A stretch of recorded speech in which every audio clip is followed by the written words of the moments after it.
तिलक राज जी एवं सभी भाइयों का, मैं सबका नाम नहीं जानता, श्री बाली जी और जो भी लोग हैं, प्रभु जी बड़ी ही श्रद्धा से अपने पिताजी के, अपने पिताश्री के पावन स्मृति में इस सत्संग का आयोजन किया है। इस सत्संग के पावन अवसर पर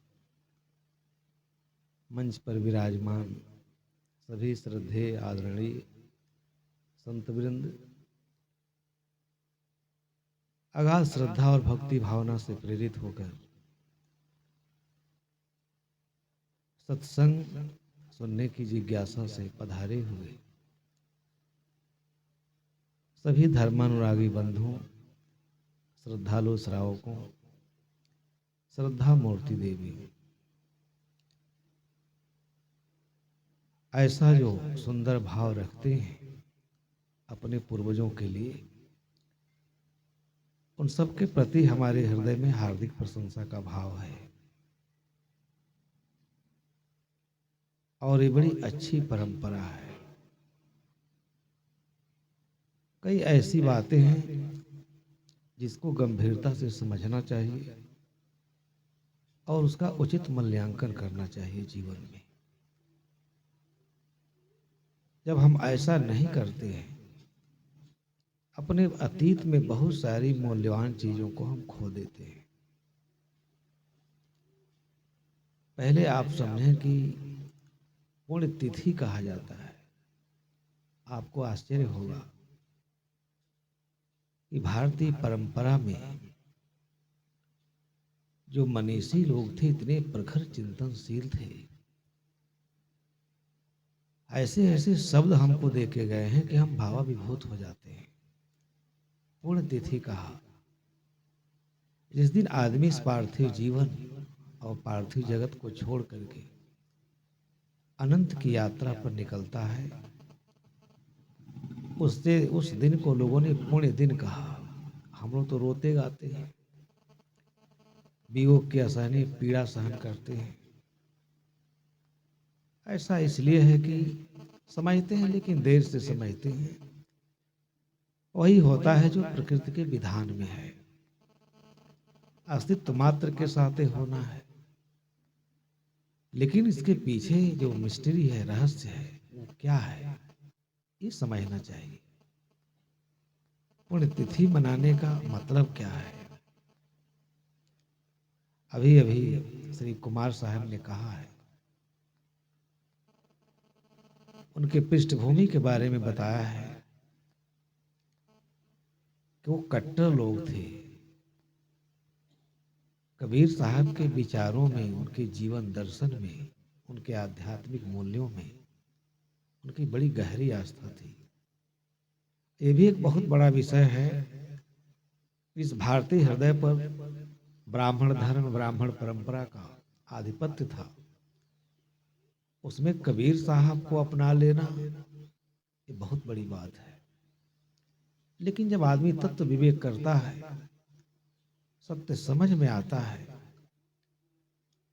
तो सब कुछ का परित्याग कर देता है सत्य के लिए। और उसी सत्य के धारण करने से व्यक्ति का, समाज का, राष्ट्र का, सबका भला है। आज भी आप देख रहे हैं चारों तरफ घोर अंधविश्वास, और धर्म के क्षेत्र में तो उसकी चर्चा करने में हम लोगों को शर्म आती है। भारतीय ऋषि मुनियों का जो चिंतन है, उसमें अंधविश्वास के लिए, अज्ञान के लिए, बाह्याचार के लिए, पाखंड के लिए, ढोंग के लिए कोई स्थान नहीं है। मूल्य अगर है तो सत्य को समझने के लिए। इसलिए चारों तरफ भारतीय चिंतन में किसी का भी आप पढ़ेंगे दर्शन, तो सब सत्य को ग्रहण करने के लिए और सत्य में जीने के लिए सब निवेदन करते हैं, सब आग्रह करते हैं। तरीका उनका भले कुछ भी हो सकता है। इसीलिए इस बात को हम सत्संग में ही समझ सकते हैं। ऋषि कहता है कि परम विवर्धनम बुद्धिर ज्ञानतर नाशनम समुत्सारण माधीनाम विद्धि साधु समागम। जो इस संत का समागम है, जो सत्संग की व्यवस्था है, परंपरा है, अनिर्वचनीय है। जब आदमी इसमें चित्त लगाता है, एक एक शब्दों को ठीक से सुनता है, कितना मर्मस्पर्शी और तत्वदर्शिता कितनी है, कितनी दूरदर्शिता है। छोटा सा शब्द है, छोटा सा श्लोक है। हम लोग पढ़ लिख करके बुद्धिमान इंजीनियर डॉक्टर बनना चाहते हैं, लेकिन ऋषि क्या कहता है कि परम विवर्धनम बुद्धि ज्ञान तरुणासनम। संत का समागम, संतों का सत्संग, उनके श्रीमुख से जो पावन विचार है, वो एक अंतर्दृष्टि देती है। परम विवर्धनम, बुद्धि का अत्यंत वर्धक है। बुद्धि सब में है, लेकिन आज बुद्धि ठीक न होने के कारण समाज में और व्यक्ति के जीवन में कितना अनर्थ है। सब कुछ ठीक है, आदमी के पास धन है, वैभव है, सुख है, लेकिन शांति नहीं है। चित्त एकदम व्यग्र है, विकल है, क्लांत है, दुखी है। सब कुछ है, लेकिन बुद्धि ठीक नहीं है। सत्संग से जो सबसे बड़ा लाभ है वो ये है कि सत्संग सुनने से बुद्धि निर्मल होती है, जो दिव्य जीवन जीने का सबसे बड़ा साधन है। बुद्धि खराब, सब कुछ खराब। अगर बुद्धि ठीक है, निर्मल है, तो निर्मल प्रज्ञा की धारा में आदमी प्रवेश करके सब कुछ ठीक कर लेता है। यही नहीं, अपने अज्ञानता के ऊपर विजय प्राप्त करता है। संसार के सारे शत्रुओं को पराजित कर सकते हैं, लेकिन जो सबसे बड़ा शत्रु अज्ञान है, अविद्या है, मोह है, जिसके कारण जीवन में सारा दुख आता है। ये भी समझने लायक बात है। मोह किसका होता है? सब जो भौतिक द्रव्य है, अनात्मा है, उससे हम चिपक जाते हैं, मोह करते हैं। ये सत्संग शाश्वत सुख का साधन है।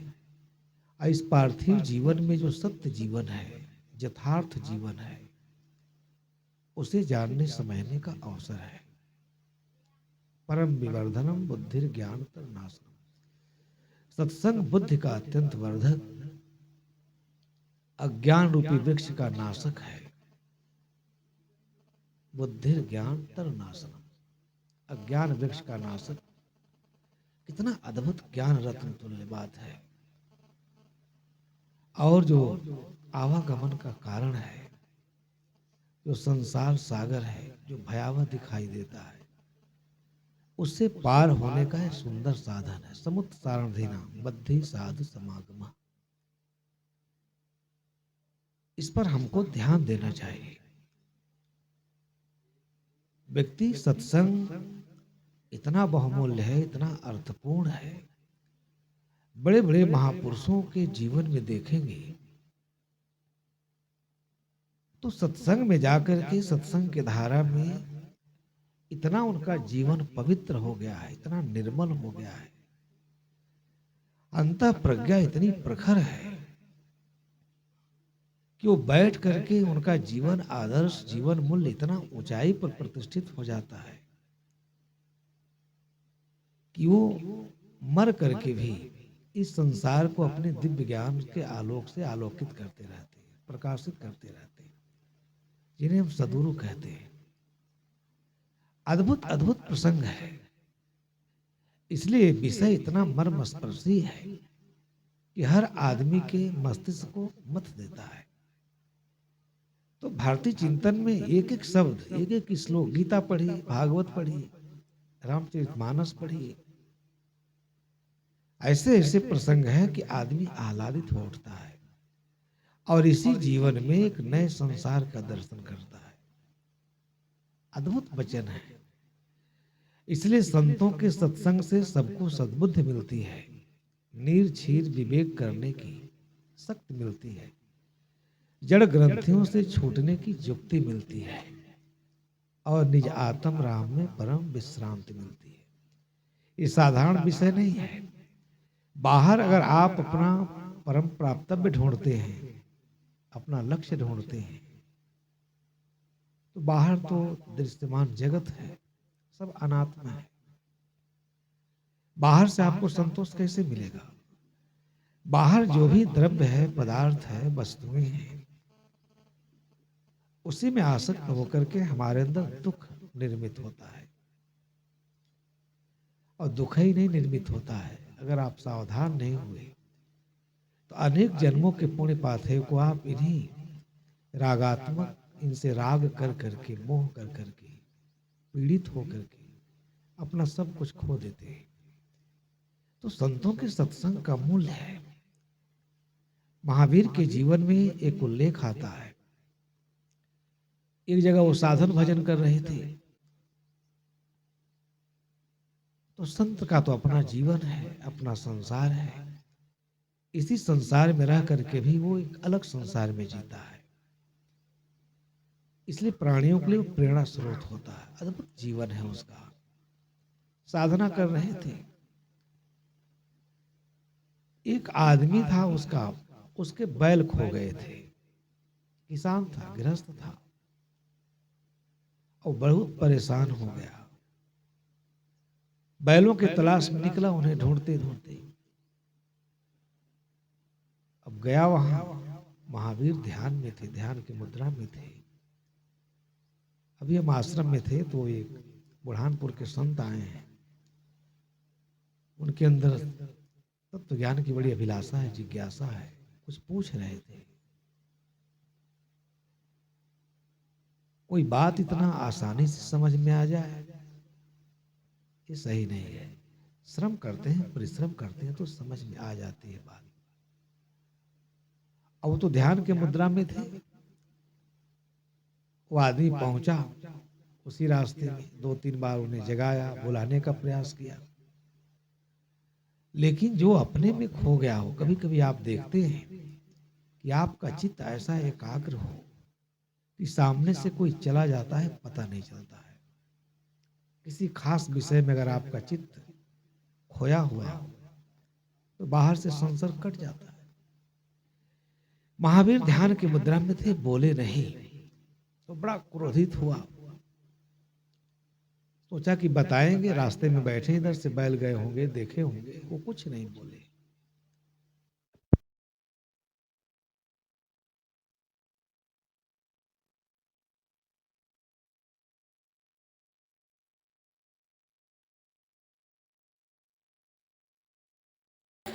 जब तुझे लगा कि हम चले गए तो तुम बैलों को चरा रहे हो।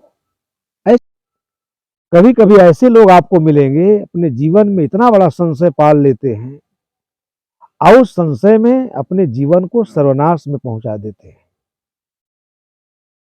इसलिए मति ठीक हो, बुद्धि ठीक हो, विवेक ठीक हो, जीवन जीने की कला आनी चाहिए। और इतना क्रोध में पागल हुआ, फिर भी महावीर कुछ नहीं बोलते। संत तो संत। तो वहां से लाया और उनके कान में कील ठोक दिया, बहुत जबरदस्ती। चिल्लाते रह गए, दोनों कानों में कील ठोक दिया। इसका आशय आप लोग समझें, जब आदमी क्रोध में पागल होता है वो क्या क्या कर बैठता है। अब बाद में पश्चाताप के सिवाय कुछ नहीं रह जाता उसके पास। ऐसे ऐसे लोग हैं, पत्नी के ऊपर हथियार चला देते हैं। अरे हम मनुष्य हैं, हमारे जीवन का कुछ अर्थ है, महिमा है, गरिमा है, उसको नहीं खोना चाहिए। और गरिमा केवल विवेक के कारण है। विवेक का अनादर करके, सत्य का अनादर करके हम गौरवान्वित नहीं हो सकते। अब क्या करें, महात्मा थे, दोनों कानों में कील ठोक दिया, खून निकल आया। अब सहन किए, सहन के सिवाय क्या उपाय है। सवेरे गए वो किसी गांव में, तो डॉक्टर साहब जैसे कोई अनन्य प्रेमी थे साधक, जब इनके दशा को देखे तो द्रवित हो गए। ये कुछ कह नहीं पा रहे हैं, भयानक पीड़ा और वेदना है। जिसके कान में कील ठोक दिया जाए तो उसका जीवन कैसा होगा। उनके असह्य पीड़ा को देख करके और उनके कान से बड़ी जुक्ति से उन लोगों के पास, भाई डॉक्टर थे, वैद्य थे, दोनों कानों से कील को निकाले, खून बह चला। उस समय तक महावीर नहीं रो रहे थे, लेकिन जब कानों से कील निकाल दिए, अश्रुधारा बह चली, तो डॉक्टर साहब ने पूछा कि महाराज, जब रोना चाहिए थे तब तो आप नहीं रो रहे थे, इतना धैर्य था आपके अंदर और सारे दुख और पीड़ा को सहन कर रहे थे, आप तो मैं निकाल दिया, आपको आराम हो गया, हंसना चाहिए, और इस दशा में आप रो रहे हैं, क्या मतलब है? महावीर ने ऐसा उत्तर दिया कि डॉक्टर साहब हिल गए। महावीर ने कहा, मैं अपने लिए नहीं रो रहा हूं, प्रकृति में नियम कार्य करता है और नियम सबके ऊपर लागू होता है। मैं उसके लिए रो रहा हूं कि अकारण अनायास मेरे को इतना दुख दिया। हम तो क्षमा कर सकते हैं, परंतु प्रकृति उसे नहीं क्षमा करेगी। और जब उसके कान में इस प्रकार की कील कभी समय की धारा में आएगा, परिणाम तो आएगा सामने, रोका नहीं जा सकता। जो कुछ हम करते हैं वही संस्कार बनकर हमारे सामने उपस्थित होता है। तो मैं उसके लिए रो रहा हूं कि मैं तो सहन कर लिया, मेरे पास ज्ञान था, त्याग था, तपस्या था, लेकिन उसे कितनी पीड़ा होगी, मैं उसके लिए रो रहा हूं। बात शायद आप लोग समझ रहे हैं। इस संत का जीवन है, मैं अपने लिए नहीं रो रहा हूं, मैंने तो सहन कर लिया, लेकिन प्रकृति में नियम है, नियम कार्य करता है, कर्म के नियम से सारा जगत शासित है, इसलिए मैं उसके लिए रो रहा हूं। जब ये दंड उसको मिलेगा, कभी ना कभी मिलेगा ही, कोई नहीं बच सकता। रामकृष्ण नहीं बचे, जिसको आप भगवान मान के पूजा करते हैं, और यहीं पर कबीर के ज्ञान का मूल्य है। उन्होंने ईश्वर मान करके किसी को क्षमा नहीं किया, देवता मानकर किसी को क्षमा नहीं किया, प्रकृति के शाश्वत नियमों की व्याख्या की। इसलिए कोई बुद्धिजीवी जब उसे पढ़ता है, सारे देवताओं पर प्रश्न उठाया, रामकृष्ण पर प्रश्न उठाया, आपन कर्म न मेटो जाई, आप लोग सब पढ़ते हैं, कर्म का लिखा मिटे धो कैसे, जो जो कोट सिराई, और वशिष्ठ में लगन सुधा। इतना अच्छा अच्छा प्रमाण देते हैं कि ऐसे ऐसे लोग जो मर करके आज भी करोड़ों लोगों के लिए आराध्य हैं, उन्हें भी कर्म का दंड भोगना पड़ा। वो हमारे आपके लिए चेतावनी है कि हम कर्म से च्युत न हो, इस संसार में विवेकपूर्ण जीवन जिए। समय भी देखना भाई, 2 बजे बंद भी कर देना है। तो आपने कहा कि नहीं, थोड़े समय विचार रखिएगा, क्योंकि दूसरा सत्र भी चलना है। तो मैं आप लोगों से निवेदन कर रहा था कि सत्संग किसी के नाम पर हो, किसी संदर्भ में हो, अगर सत्संग है तो उसको एक एक शब्द हृदयंगम करना चाहिए, क्योंकि जो सत्संग से सुख मिलता है वही शाश्वत है, वही सच्चा जीवन है। और इसीलिए पूरा भारतीय चिंतन, चाहे किसी का भी हो, स्वार्थवश भले कोई कुछ लिख दिया हो, और यही बात समझने लायक है। बड़े बड़े ज्ञानियों को देखा जाता है, शुद्ध स्वार्थ में आबद्ध होकर के गलत बात लिख देते हैं, और जिसका बहुत बुरा प्रभाव होता है, समाज को उसकी कीमत चुकानी पड़ती है। आज आप कुंभ में जा रहे हैं, हजारों महापुरुष और मनीषी वहां पहुंचे हैं, परंतु विचारों में कितना द्वंद्व है। वो इसलिए है कि सत्य को अपने अपने तरीके से समझ रहे हैं, परिभाषित कर रहे हैं, परंतु किसी के समझने से, परिभाषित करने से तो सत्य अलग हो नहीं जाएगा। सत्य तो जैसा है वैसा है। हमको सत्य में जीना चाहिए। हम सत्य की व्याख्या करके धार्मिक जगत ने इतना अनर्थ किया है, इतना अनादर किया है, कि प्रज्ञा और बुद्धि मेधा से संपन्न मनुष्य भटक जाता है कि राम को मानो कि रहीम को मानो।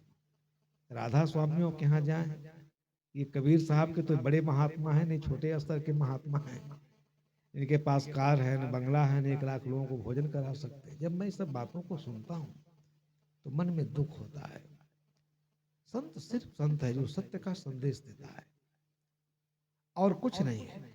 इसलिए कबीर साहब एक छोटी सी साखी में कहा, सांच बराबर तप नहीं, झूठ बराबर पाप, और जाके हृदय सांच है ताके हृदय आप। केवल जीवन में सत्य का साक्षात्कार नहीं है, सत्य का बोध नहीं है, और उसके लिए दुर्भाग्य के हम प्रयत्नशील नहीं है। ये दुखद स्थिति है। हम सब कुछ पाना चाहते हैं जीवन में, यह देखते हुए कि जो जिसके लिए इतना अथक परिश्रम कर रहे हैं, प्रयास कर रहे हैं, सब मिल भी रहा है, अब फिर भी वही असंतोष, वही खिन्नता, वही दुख, वही पीड़ा। इससे सिद्ध होता है कि इससे अलग कोई चीज है जहां हमें दिव्य संतुष्टि मिलेगी, संतोष मिलेगा, जिससे तथागत बुद्ध को मिला। क्या नहीं था उनके पास। इसीलिए जब उपदेश दे रहे थे कहे कि ऐसे सुखों को जिसके लिए संसार के प्राणी लालायित रहते हैं, उन सभी सुखों को सहज भाव से त्याग देना चाहिए। कहां तक दौड़ेंगे। इसलिए जो परम धर्म है वो बाहर नहीं है, अंदर है, अपने अंदर है। और जब तक हम अपने अंदर उसका दर्शन नहीं करेंगे, उसका दृष्टा नहीं बनेंगे, तब तक बाहरी दुनिया को ठीक से नहीं देख सकते। उपनिषद का वो याद ही है, ईशावास्यदम सर्वम जत किंच जगत्याम जगत तेन त्यक्तेन भुंजी था मां गृदा कसवी सस्ता। इसमें ज्ञान का सागर भरा हुआ है। इसको समझे बिना कहीं भी तृप्ति नहीं है। जो तृप्त स्वरूप है, स्वयं में अपने आप में दिव्य है, वो अज्ञान में कितना बड़ा अपने साथ तो अनर्थ कर रहा है, लेकिन जगत के साथ भी सुंदर व्यवहार नहीं कर पा रहा।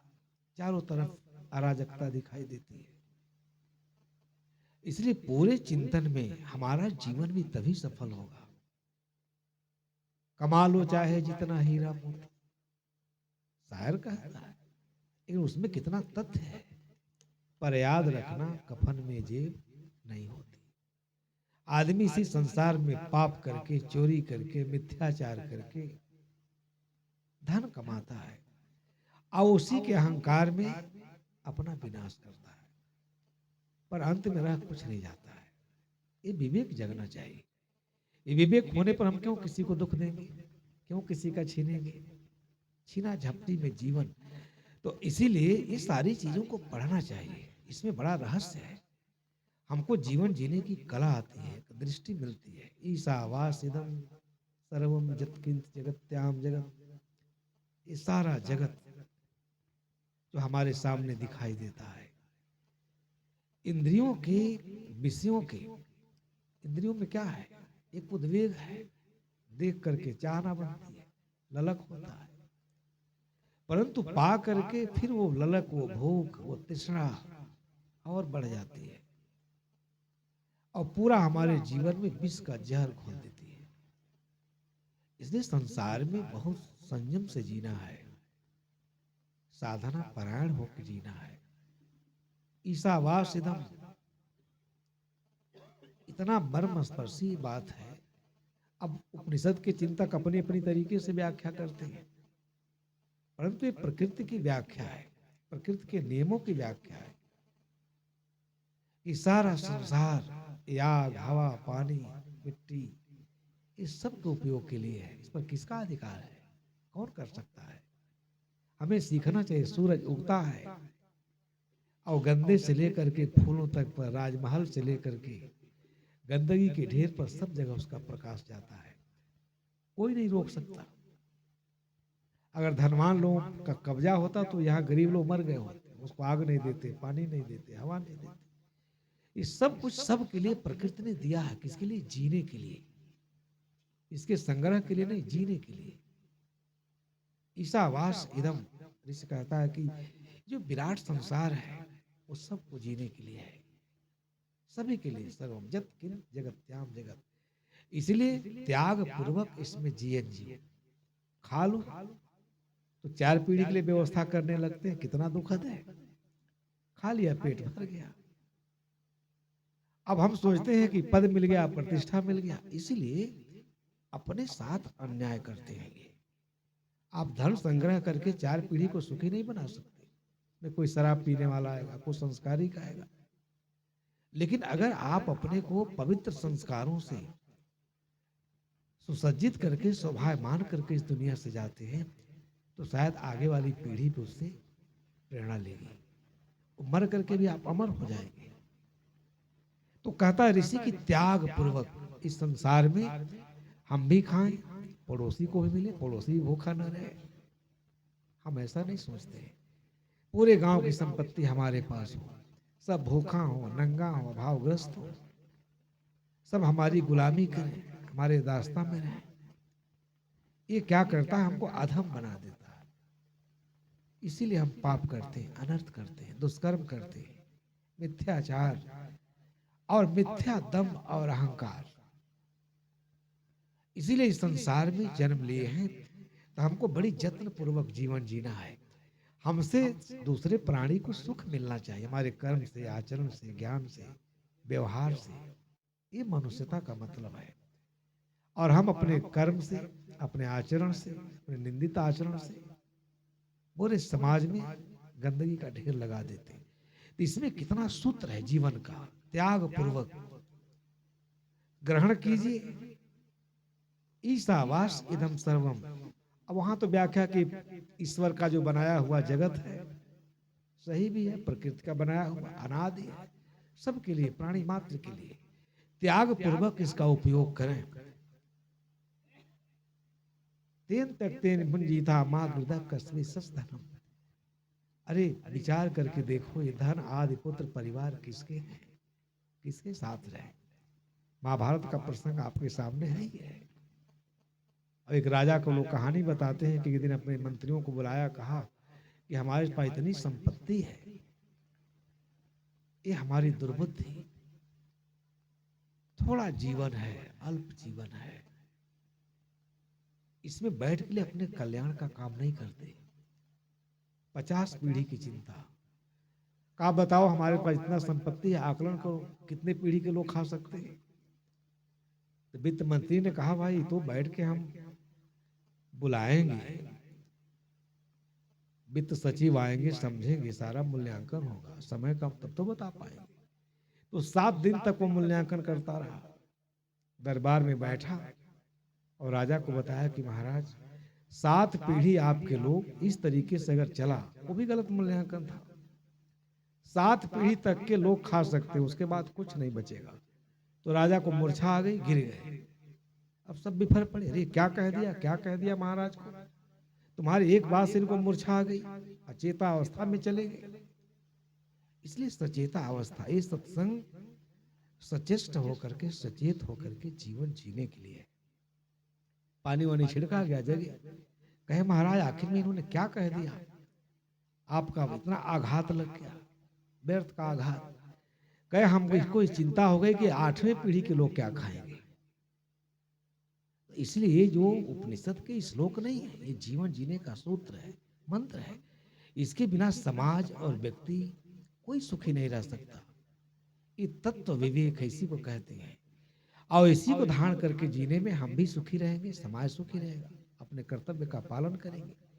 इसका ज्ञान न होने के कारण हम सब लोग कर्तव्य पथ से च्युत हैं, चारों तरफ अव्यवस्था।